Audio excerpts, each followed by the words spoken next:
야랑야랑 정치부 이동훈 기자와 함께합니다. 첫 번째 주제 보여주시죠. 네. 누굴 다루는 법입니까? 홍남기 경제부총리입니다. 홍 부총리를 다루는 방법을 아는 건 여건인가요?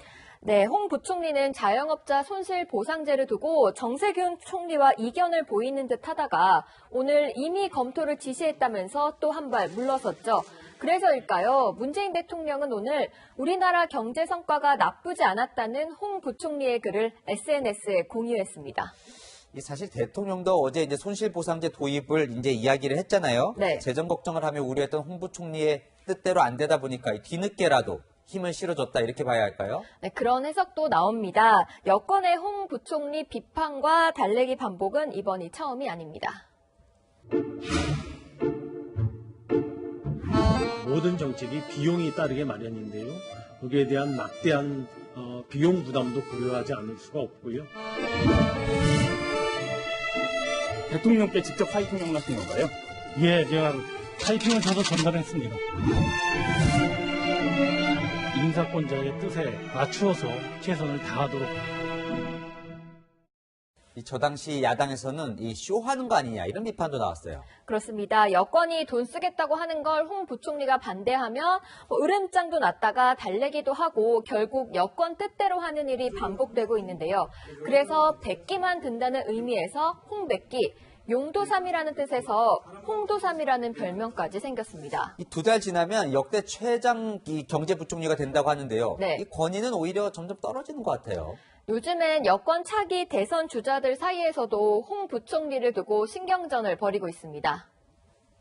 경제에 대한 깊이 있는 고민을 하면 국간을 지키는 게 능사가 아니라는 걸 알 수가 있어요. 기재부 이른바 국간지기한테 자꾸 구박한다고 뭐가 되는 건 아니고요.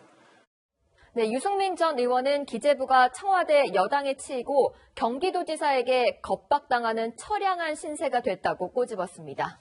네, 다음 주제 보겠습니다. 네. 여의도 나들이의 속내. 네. 이재명 경기도지사가 여의도에 왔다 갔나 보죠? 네, 오늘 국회의사당 바로 앞에 호텔에서 경기도 기본주택 토론회를 열었는데요. 현장 모습을 영상으로 준비했습니다.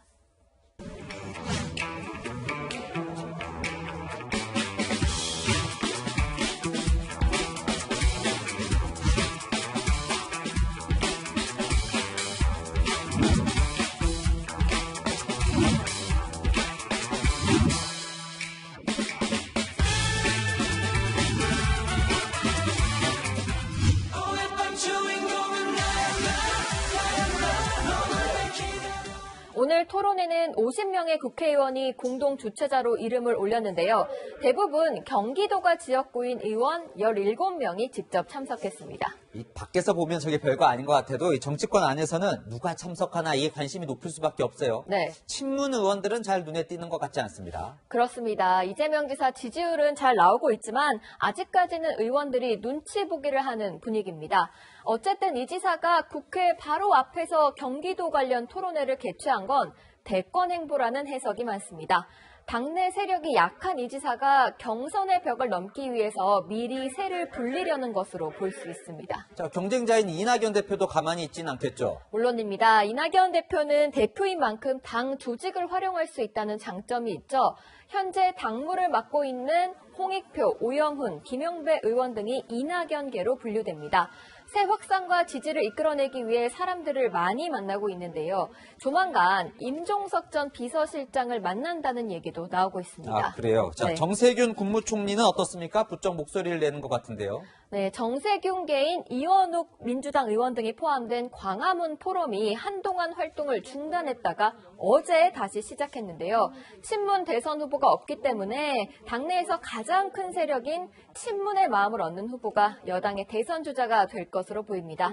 오늘의 여랑야랑은 구애 경쟁으로 정해봤습니다. 네.